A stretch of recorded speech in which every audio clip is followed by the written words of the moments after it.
Good morning, good afternoon, good evening, good night. Welcome to Pro Football Talk with your host, Sean Robert Grant. What a long time it has been. I never thought I'd see the day where I'd come back to this podcast, but you know what? All things aside, I am happy to be back here today because there is something going on in the world of football, in the world of college football, and just sports in general that just warms my heart. And, you know, if you saw the title, then you're probably checking out exactly what it is that I'm talking about, and that is the Prime effect. That is in reference to Coach Prime, a.k.a. Deion Sanders, Prime Time, whatever you want to call him.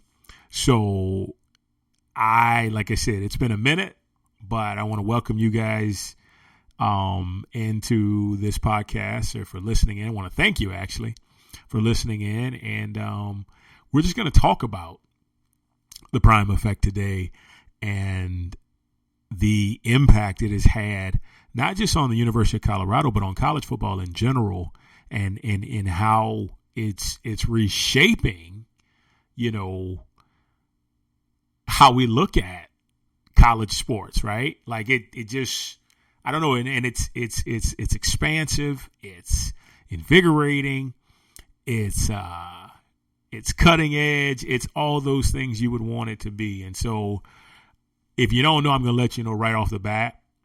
And if you disagree with it, you're more than happy to stop listening right now. I am and have been a fan of Deion Sanders since he played for the Atlanta Braves. Actually, since he's been at Fort Lauderdale, Florida State, when he was a cornerback before he was drafted by the Atlanta Falcons. So I've been a huge, huge fan of Deion Sanders, or Coach Prime, as he calls himself now. I've always advocated for him. I've always followed his career. And I always knew that how the media portrayed somebody, and how they actually were was always two different things, especially in the limelight, especially when it came to somebody with his status and stature and success that he had, even throughout his years as an athlete. And there was just something about this guy and how he carried himself, the type of swagger he had. You know, I can remember being in my flag football league because I played up into college.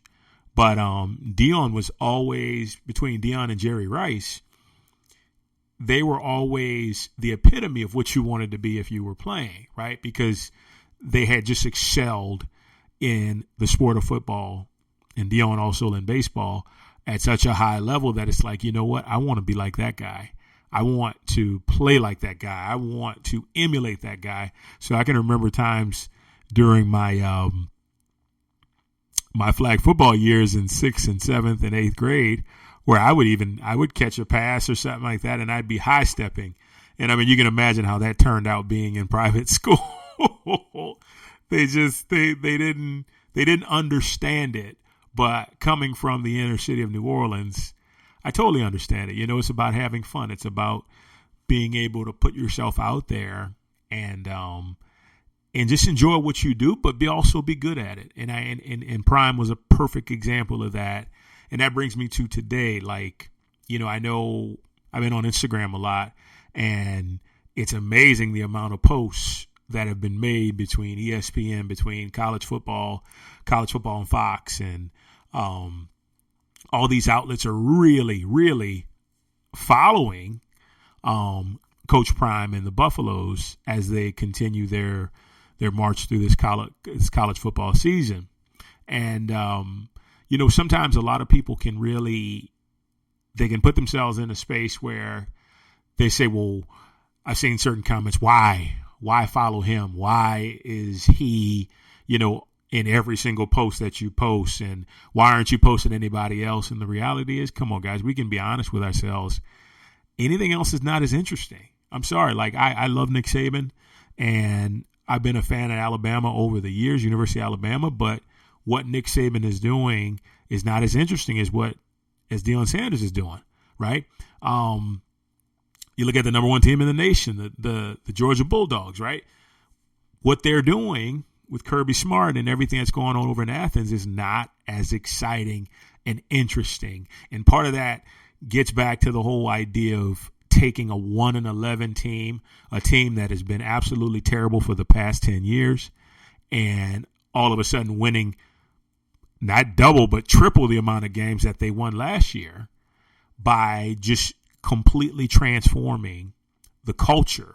And like if you're not a fan of it, I just don't think you're a fan of football, and I don't think you're a fan of young men being influenced to be the very best that they are. Because I'm going to tell you about Deion, and I've got a personal story about Deion I'm going to share with you right now.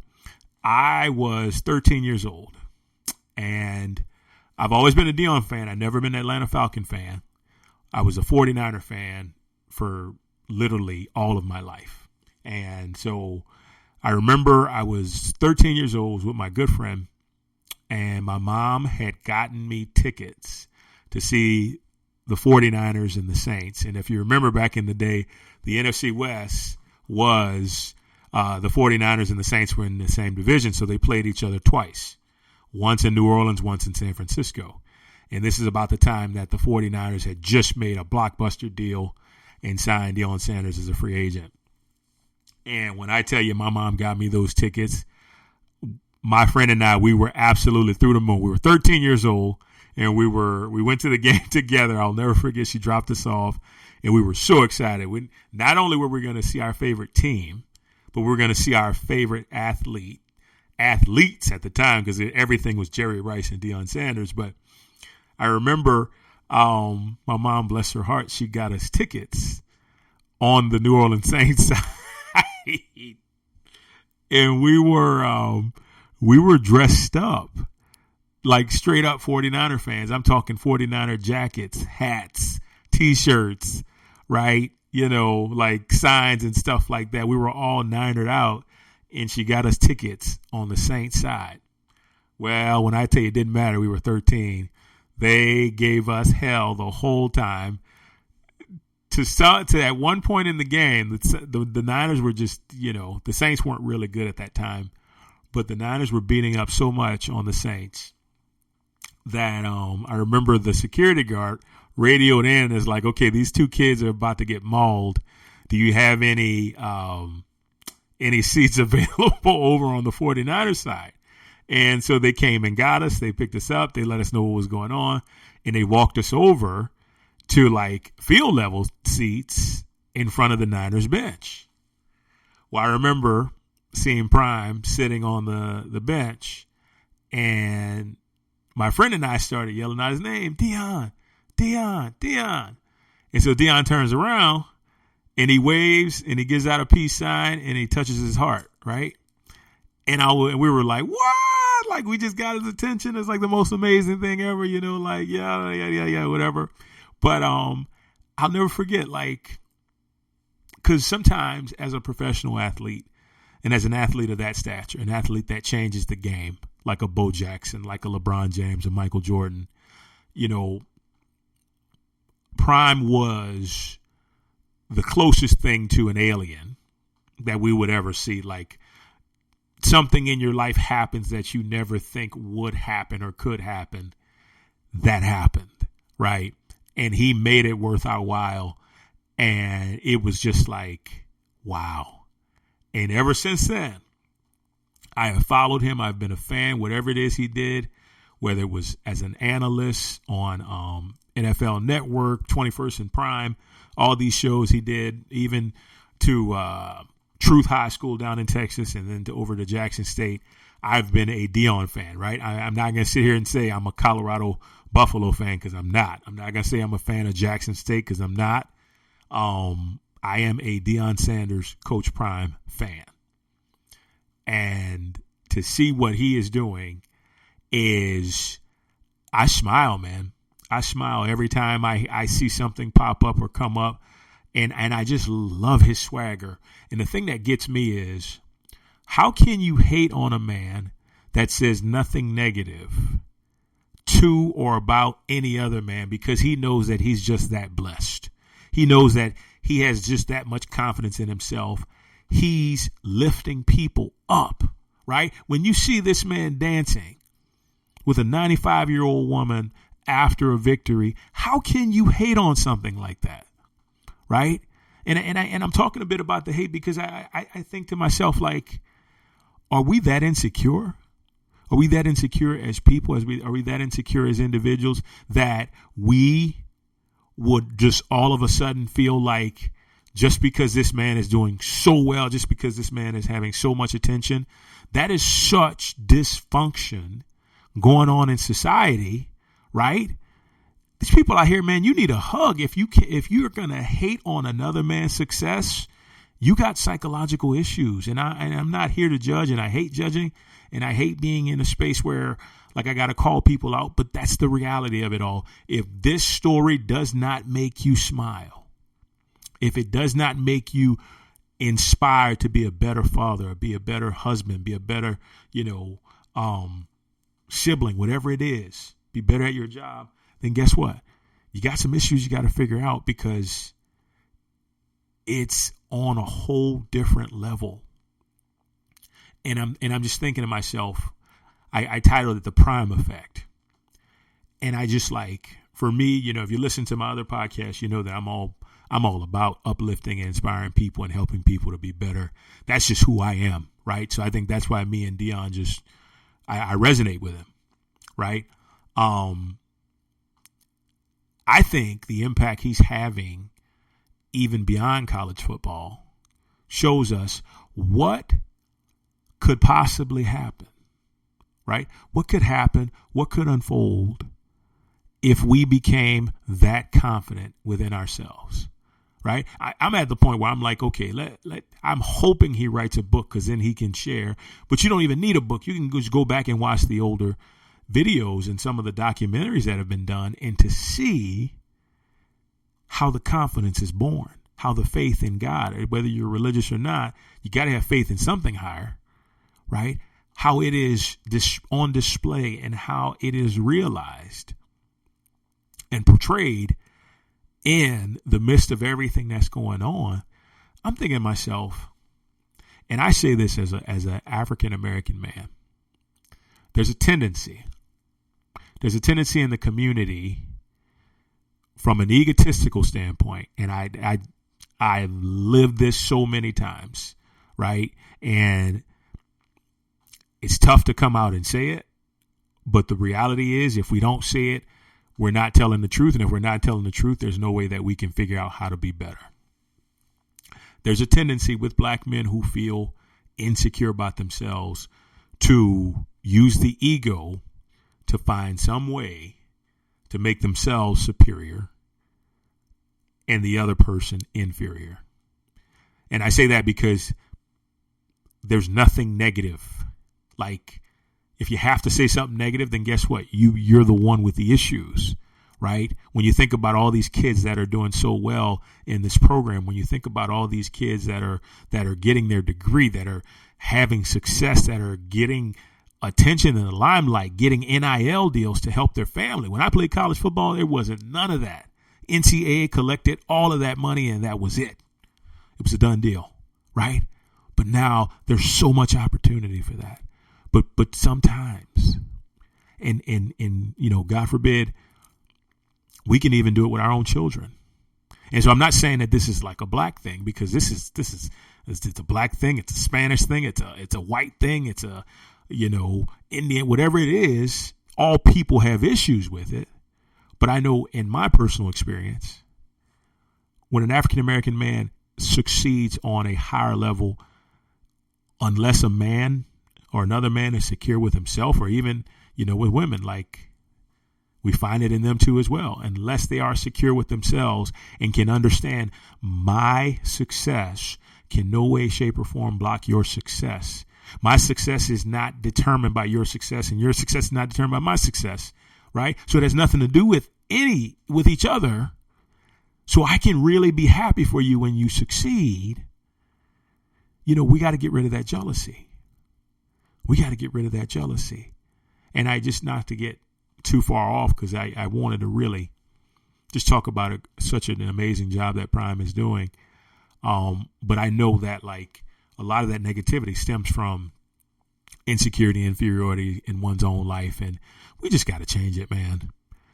Stay in your lane, own your greatness, because I tell you, if you are one of the ones out there that's doing it, you got greatness within you. You just got to find your greatness. And when you find your greatness, you own your success, but you give the other man, the next man, that same opportunity to do exactly the same thing, right? Appreciate, be happy for, right? Don't find ways to pick this man apart. Like, don't find ways to make him less because you're trying to make yourself more, right? Damn, I went off on a whole nother topic.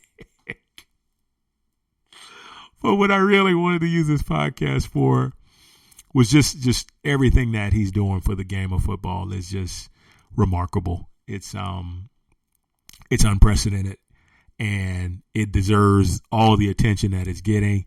And I'm excited for the ride. I'm excited to see it get better and better. I know it can go nowhere but up, but I'm gonna tell you, man, like, Prime is that dude. Prime is a class act, and I don't know him personally, but I had that one encounter, and I followed him for over 20 years. I know what kind of man this is, and this is not a coincidence. This is not a fluke that he's as successful as he is. See, that's the thing. In society, we think sometimes when we really want to see somebody fail, we just think, oh, that's a fluke. It ain't worth shit, whatever. But that's not the reality of it all. Right? The reality is he has uplifted so many people around him, and now he's doing this for the program. And these kids, man, it's so fun to watch. It's like I don't think I've ever been more excited for a college football season. And this is called pro football talk, right? I hadn't even really paid attention to the NFL as much because of what Coach Prime has done over at Colorado and throughout college football. So I think we all can learn from it. I think we all can learn from it. I think we all can really dive in deeper to ourselves and say, you know what, like, what are we learning here by this whole process of Deion taking over this school and really taking this entire program to a higher level? And I'll tell you this, and then I think I'm going to let you go. The one thing we can learn is that if we make up our minds and we believe in understanding that God is for us, or whatever else you believe, but if you believe in God and you believe that God is truly for you, and I believe that even the atheists, God is truly for everybody. And God has a plan for everybody's life, and it's your ability to submit to that plan, to communicate with God to that plan, and to understand what God is attempting to do with that plan. But more importantly, not understanding but trusting. We can be as successful as Coach Prime in our own lives, as parents, as spouses, as siblings, as, career people, as business owners, whatever it is, right? Yeah, it may not be in the limelight because of the nature of what it is that you're doing, and it may be in the limelight, right? But the reality is we can experience that same type of success when we believe that God has a plan for our life, when we believe in that plan, when we trust in that plan, when we understand that our gift is used to give to others and not to be selfish towards ourselves, but to give to others and to help them. Man, I tell you right now, you would have so much success. It'd be spewing over. My life has always been about giving back. And the more I do that, the more I feel like I'm propped up in succeeding in what I want to succeed, because I decided to take God's plan and use it to help the rest of humanity. Prime is doing the same thing. And he did it at Jackson State, and he's doing it now, at Colorado. And I'll say this, I think no matter what happens at this point, no matter what happens, whether win or lose, they can lose the rest of the games, which I'm sure they won't. But no matter what happens, what has been done has brought so much excitement and joy back, and not just into college football, but into sports. It's such a an amazing unfoldment to see everything come full circle the way that it has. I'm just excited for it. And I hope you are too, because I'll be real with you. If you're not excited, then you got to check yourself, because, who doesn't love to see a success? Who doesn't love to see somebody come from the projects in Fort Myers, Florida, and live the life that he has lived and continues to live, and to watch him do it with his sons? I didn't even talk about them, but to watch those guys go out there and play on the highest level, man, like I said, I'm enjoying every single moment of it, and I hope you are too. And this podcast has been down for a long time, but I had to get up and I had to voice this, because I think it needs to be heard. It needs to be shared. It needs to be recognized that he's not just inspiring black people. Prime is inspiring all people. And that comes from owning the gifts that God has given you. And wow, it's fun. It's exciting to watch. It's exciting to see everybody get in on it. It's pretty amazing. So I think we all can learn from that, from the Prime effect. And I'm excited to see what we got next with that. Coming up Oregon next weekend. Should be fun to watch. With that being said, guys, that's all I got for you today. Enjoy your day, night, afternoon, wherever you are, and we will talk soon. Thanks so much. Take care. Bye-bye.